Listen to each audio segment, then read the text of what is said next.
My name is Mickey Granot, and I will be your host for this presentation today about theory of constraints, holistic approach for business performance improvement. What I would like to do is ask you guys to keep your mics on mute, but if you do have a question, please feel free to unmute and ask whatever you would like to. So let's start. Just a little bit about myself, so everybody who is not knowing me will know why will I speak about theory of constraints. I've been the CEO of Goldratt Group for many years, and I worked with Dr. Eli Goldratt, that is the founder of the theory of constraints for about 20 years.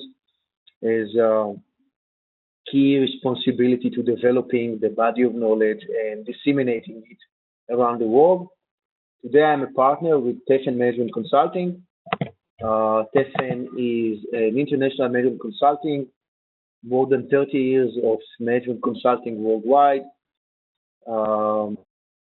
providing services designed to improve performance of our customers. We work globally, as I said, and we help our clients improve by becoming more competitive, innovative, and agile. This is just a short introduction, and now we can start with the content. So here's what I would like to put as a starting point. We talk about and with managers now that are looking to manage their organizations, and I was always wondering what is it that we are as managers searching for. And I believe, and this slide is trying to present what I believe is a core set of needs or requirements or objectives we have as managers. We want to make our companies attractive to the target markets. We want to be profitable. We want our company to grow. We want to do it efficiently, rapidly. We want to deliver high quality. And we definitely want to be doing that at least a little bit better than our competition. And all of this boils down to make our organizations better and better. So I believe the core role, the core target, the core objective we have as managers is to continuously make our organizations better and better in all of these aspects. Clearly, if this is one of our key drivers, there is a key question that comes with it, which is, how are we going to do that? What needs to be done for achieving that? And there's only one way to do that. We must change. Albert Einstein defined insanity as trying to do the same things, expecting different results.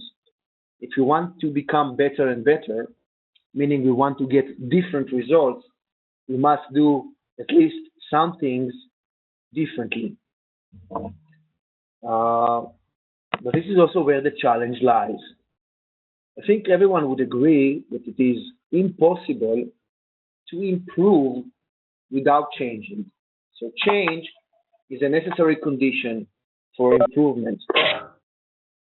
However, not every change is an improvement.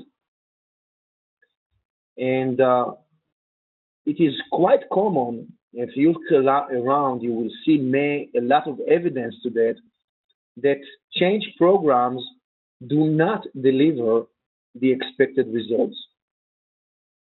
More than that, if change programs are designed to make companies better and better, then you would expect that at least some of the companies would be able to consistently perform better than their competition.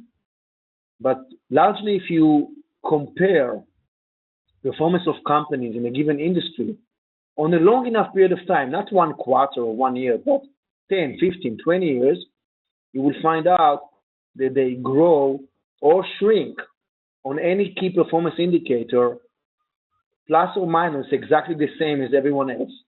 There are very few exceptions to this rule, and I believe everyone knows them. And I believe this calls for a different approach to change. We need to look at how we change our systems differently. And I would like to suggest the theory of constraints as a way of realizing results which are clearly and significantly better. This is a result of an independent research done by Victoria Maybin and Steve Balderstone from from Victoria University in New Zealand, where they researched 86 companies that have implemented theory of constraints around around the world. The results they have achieved are described in this graph are quite overwhelming. Out of the common practice or common expectations of the magnitude of effect, you can see that all the effects are on key performance indicators, business performance indicators. We're talking about on-time delivery and availability, revenue and throughput, financial performance, lead time, cycle time, or inventory levels, where the results generated or achieved are between 44% and 73% and are realized within 1 year. Mostly when I meet management and I ask them what their expectations of improvement are largely in the areas of a few percentages, 5, 10, 15, 20 when people are really bored. They rarely are considering a 44% or a 70% as a relevant achievement. But you can see that these are kind of common results that theory of constraints is achieving. I would like to share with you why is it possible? Why is it that theory of constraints enables these performance breakthroughs? So to start with, theory of constraints has a few basic assumptions that are the enabling, if you would like, they are the enablers for these results. It starts with a very simple one. Every organization has a goal. Every organization is generating what you might call goal units. So to make it more relevant to everyone participating, a for-profit organization is generating profit units. A hospital is generating health units. A school is generating education units. This is the goal, and we can create a measure of goal units. Every organization strives to create more and more goal units. This is what it means to become better and better, be able to create more and more goal units. This is the first assumption. The second says the performance of every organization, meaning how many goal units it actually generates, is constrained. Now, this is very easy to prove. If an organization is generating X goal units, then the performance is constrained because it doesn't generate more than X. This is simple to say, but this has to be added to other assumptions as well. Every organization is complex. Complex, we want to say, an organization is composed out of many interdependent entities. And complex organizations, these organizations that are composed of many interdependent entities, have very few factors that limit their performance. We call them constraints. So every company or every organization is constrained, but it cannot be constrained by many constraints. It can only be constrained by very few of these constraints. And the last assumption is saying that every complex system has very few causes, root causes, that dictate the effectiveness and efficiency of its performance. So, because of the fact that the interdependencies are very specific, they are not just an interdependency, but they are typically a cause and effect interdependency. A system that has many entities interdependent, cause and effect wise, have very few root causes. Something similar to if you are suffering from headache, fever, running nose, coughing, and aching ears, you probably have a flu. So you may have many symptoms, but only a few diseases that are responsible for these symptoms. Similarly, companies may have many problems, but only few diseases that are responsible for them. Thus, focusing on the constraint and applying changes at the root causes are levers for performance breakthroughs. So theory of constraints gets its power in achieving significant performance breakthroughs because it is focusing on those few constraints that limit the performance of the company and apply changes at the root causes, thus with one change solving many existing problems.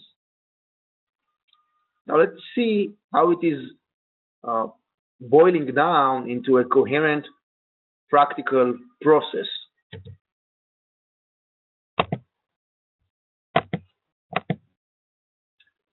So the first theory of constraints important process is called the TOC Focusing Process.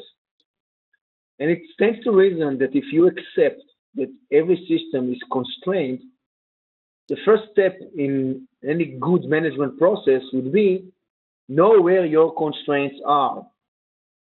So identify where they are. Where do we have a constraint? Where is that place or the places, but only few of those where the system's performance is constrained. Having identified the constraint comes the second step that says, okay, so now we know where our system is constrained.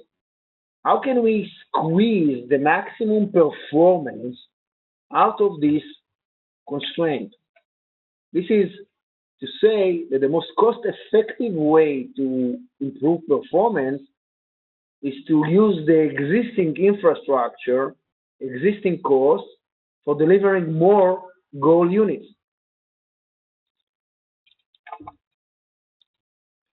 Once we know how we can exploit the constraint, we can talk about subordinating the system to this decision. So if you find a way to squeeze the maximum productivity out of the constraining element of the system, you must not allow any other part of the system operate in such a way that will limit the ability to exploit the constraint. Just to make it simple, if you have a production line that has two production steps, and I'm using production just because it's easy to understand, but it doesn't have to be production. And first step is able to produce 100 units per day, in the second 80.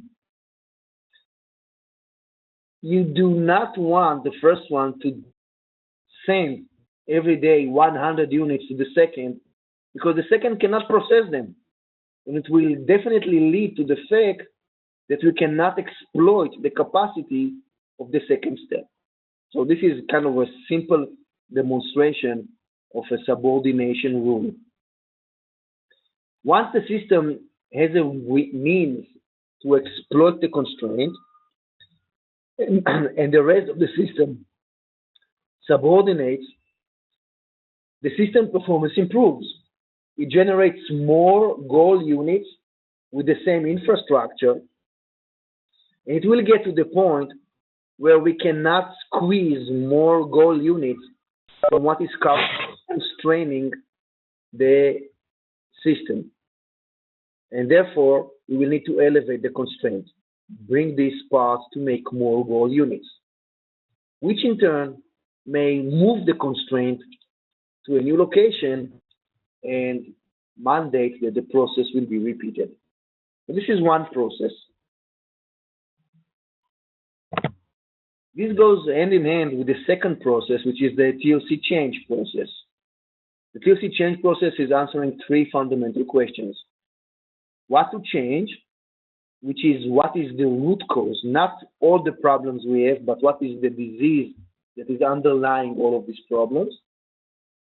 What to change to, which is designing and developing a solution that will convert the negativeness of the disease into positiveness of the results we want to achieve, and how to cause the change, which is the means for effectively implementing a change, realizing that we are discussing about human systems, and human systems require an effective way to manage and implement change.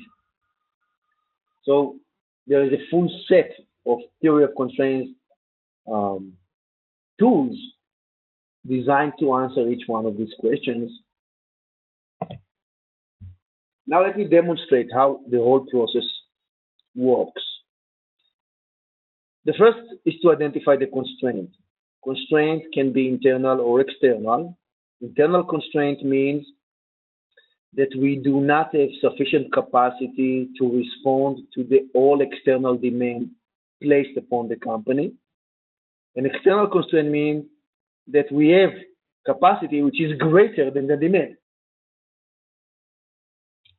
Identifying the constraint is quite simple task. All we need to do is to have a good understanding of the full value chain that we have in the company, ends with generation of goal units, and identify where along the value chain the flow is blocked. There is always a flow. If it's a bank, if it's a hospital, if it is a production facility, if it is an education organization, always we can define the process as a flow, either a flow of information or flow of physical goods. Flow is blocked where there is accumulation of what you might define, quote unquote, work in process. So it's easy to identify because most of the work will be held back in a given place in the system. I'll give you an example. It can happen for a production facility that most of the work is blocked in the order processing. So it's nothing to do with production itself, but just the order processing, the time it takes, and the efficiency of the people that are processing orders before they are being released to production. That's an example of work in process being piled somewhere around the value chain. So we identify where the constraint is, then we go to the second phase, which is exploiting the constraints. We want to make the maximum productivity out of our constraint. Sometimes, like I gave you the example of the order processing, it's quite simple to make the decision. Even a simple decision like adding people would make sense. But oftentimes, it is not very simple to answer these questions. And this is where the TOC change process is coming very handy, and actually provides a very powerful means of answering this question. So what to change? What to change? We are asking and trying to identify what is the root cause that limits the constraint effectiveness. What to change to is what is the solution that will enable the constraint exploitation. And how to cause the change is how to effectively implement the solution. If you think about it, exploiting the constraint is the most cost-effective performance breakthrough a company can achieve. Because with the same infrastructure, with the same cost, we are increasing the goal units the company is generating. And as you could see in the slide earlier, the improvement is meaningful. It's a big jump in performance. So a lot of more goal units with the same cost and infrastructure is a meaningful improvement in the overall performance of the company. And I will give an example just immediately after we review the process. Then we have to subordinate. We cannot allow other parts of the system to negatively affect the exploitation. Subordination rules are identified using the third question of the change process, how to cause the change. It is a part of identifying how everyone in the system participates in making sure we are effectively exploiting the constraint of the system. So subordination, this is the important thing, subordination normally leads to inefficient exploitation of almost all other units of the organization other than the constraint. Good news and bad news. The good news is we are exploiting the constraint, meaning we are making many more goal units with the same infrastructure. The bad news, all the rest of the system has to have, in comparison to the constraint, what you might call, quote unquote, excess capacity. They must be able to help the system recover from any breakage that can happen in front of the constraint, in the constraint itself, or after the constraint, which, what can we do? Murphy exists in every system, whether it is using theory of constraint or not. And the recovery ability of the system is tremendously important. So this subordination means most of the system will be idle at times while the constraint will be fully utilized all the time.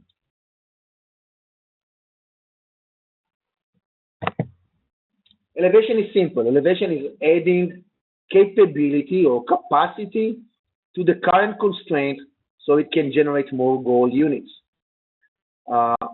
This normally happens in chunks. So just as an example, if the constraint was the order processing department, we exploited it by some change in the process, and now we want to elevate, we add a capacity, we add one person to this team. It doesn't add the capacity for one unit of processing, but for a quantity of processing.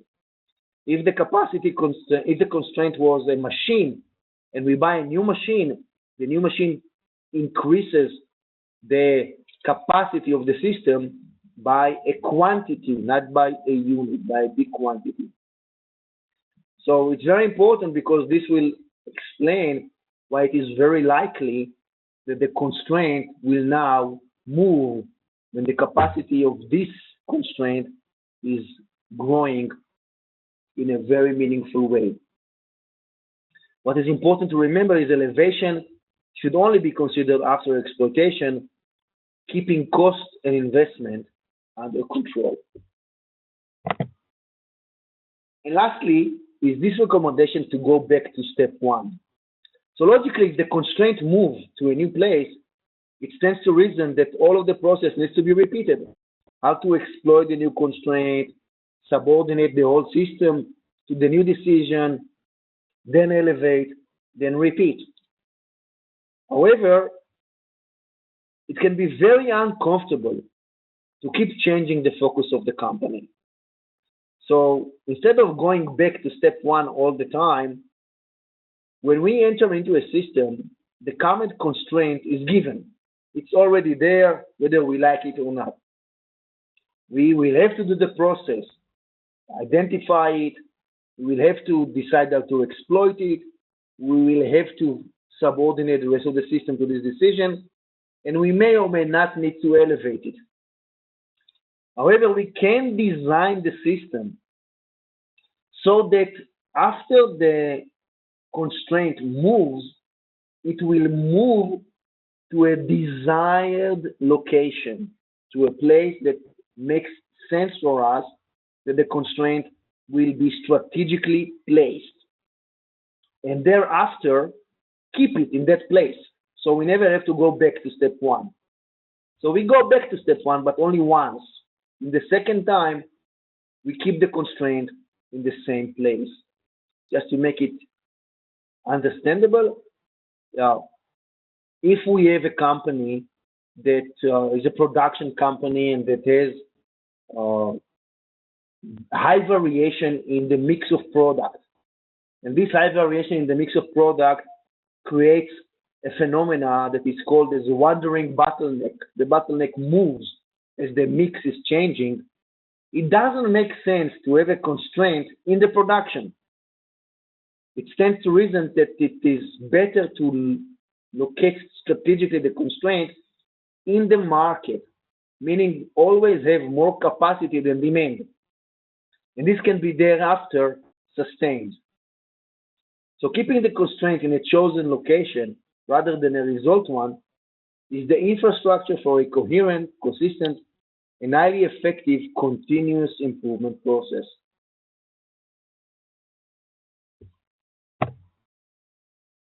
Let me demonstrate all of that with an example.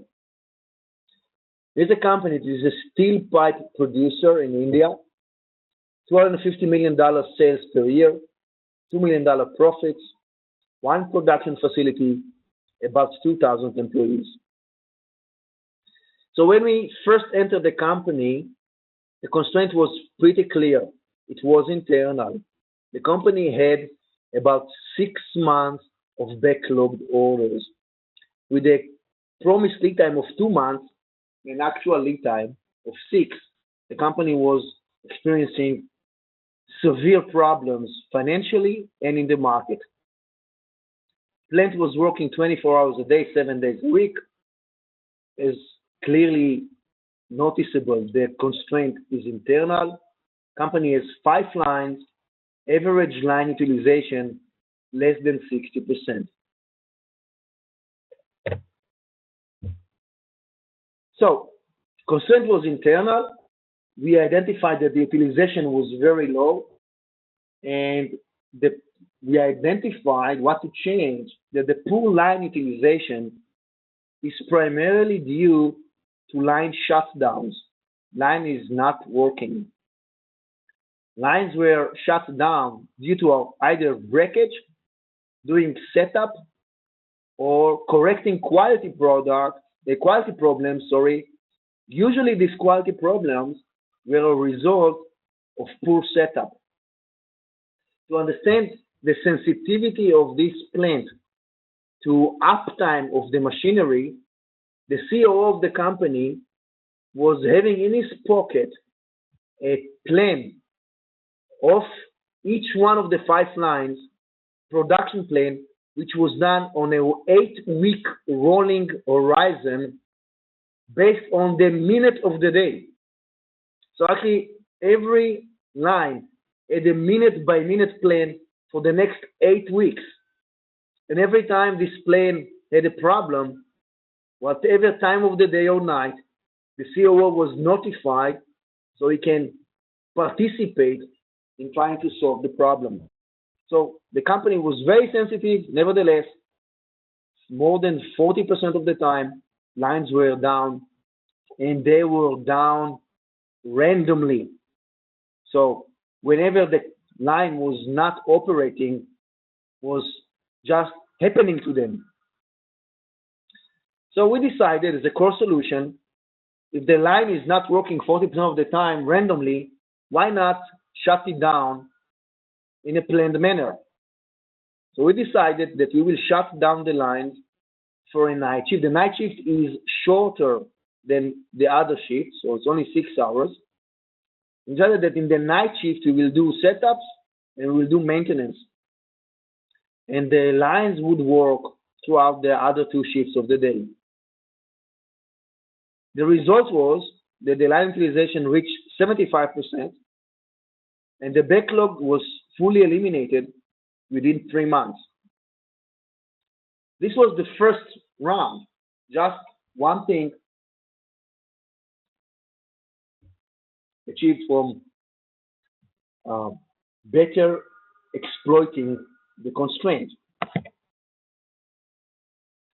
For subordination, we formed maintenance teams and setup teams.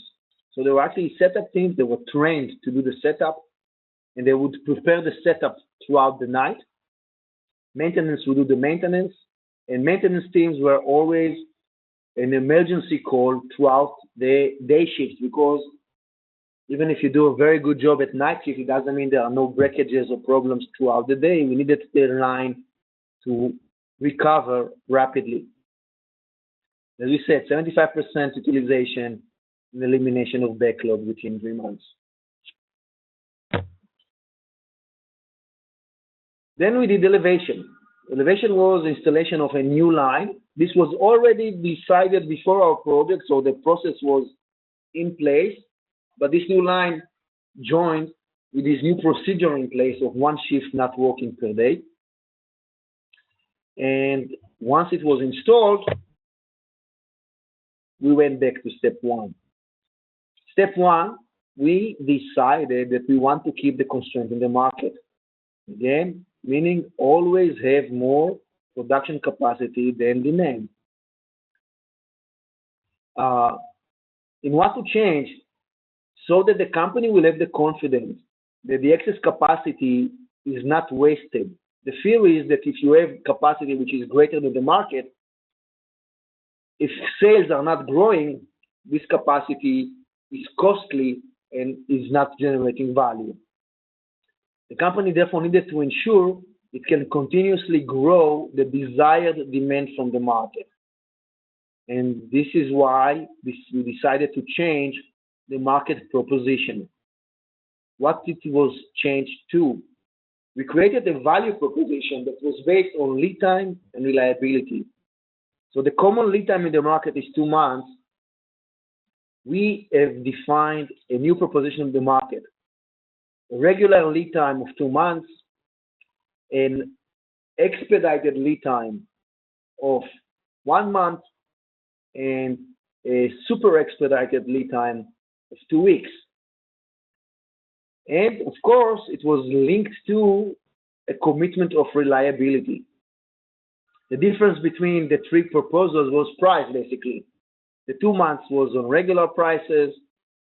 The 1 month was with a premium pricing, and the 2 weeks was with an even higher premium pricing. To cause the change, we decided to implement the theory of constraint solutions for marketing, sales, production, and finance and measures. So what is the resulting new scheme of management for this company? The constraint is the market. The exploitation of the constraint is through a time and reliability value proposition. The subordination is to having a production ability that is always superior to the market, meaning when we commit for 2 weeks, we have a 99.9% confidence we will deliver in these 2 weeks. If we committed for 1 month, it's a 99.9% confidence we will deliver in 1 month, and similarly for the 2 months. We need to have a decision support system that ensures that the decisions management is taking are always aligned with exploitation of the constraint and keeping the rest of the system subordinated. We did not want decisions that can jeopardize that. And the sales force that is capable of selling value proposition. As value propositions oftentimes are different than regular propositions, if you would like. Elevation here is through increasing either sales capacity or new markets. So there was a plan of sales growth by region, by capacity, by part of the world. And going back to step one is not to change the location of the constraint, but by installing a mechanism that grows capacity ahead of the growth in sales, keeping the constraint always in the market. This system is in place for a few years now. the company is consistently delivering 20% year-on-year growth, of at least 20% year-on-year growth on top line, while delivering at least 20% profitability, which in their market is out of the ordinary performance. So this is a demonstration of the application of the theory of constraint process in two phases. As is, entering the company, analyzing the constraint, finding the right way to exploit, subordinate, grow, elevate, improve performance, and then strategically locate the process that will enable continuous growth. If you would like, this is a demonstration of the first slide I presented, becoming better and better, generating more and more goal units consistently. We at Tefen are actually even doing a little bit more than that by combining theory of constraints together with Lean and Six Sigma, an approach called TLS, where theory of constraints is the infrastructure for the performance breakthrough. Lean and Six Sigma are the mechanisms for continuous improvement. Just sharing with you one example of a company called Sanmina SCI.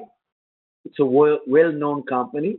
They have 21 factories, and they've decided to use these factories as a test field for three approaches: Lean, Six Sigma, and TLS. 6 plants implemented TLS. The rest are, I think, 11 implemented Lean, and the rest Six Sigma. As you can see, 89% of the value Sanmina generated was generated from the 6 plants implementing TLS. Only 11% of the value from the 16 other plants. So TLS helps us enhance the initial results and build an sound infrastructure for continuous improvement. And guys, you can do that too.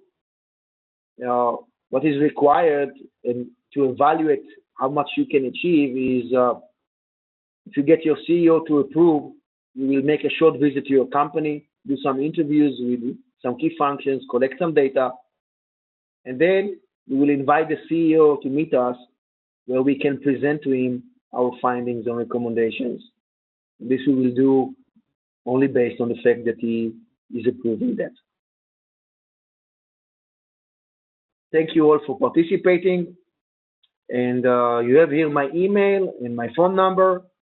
So if you have questions or anything you would like to question me about, feel free to contact me. Thank you very much for participating.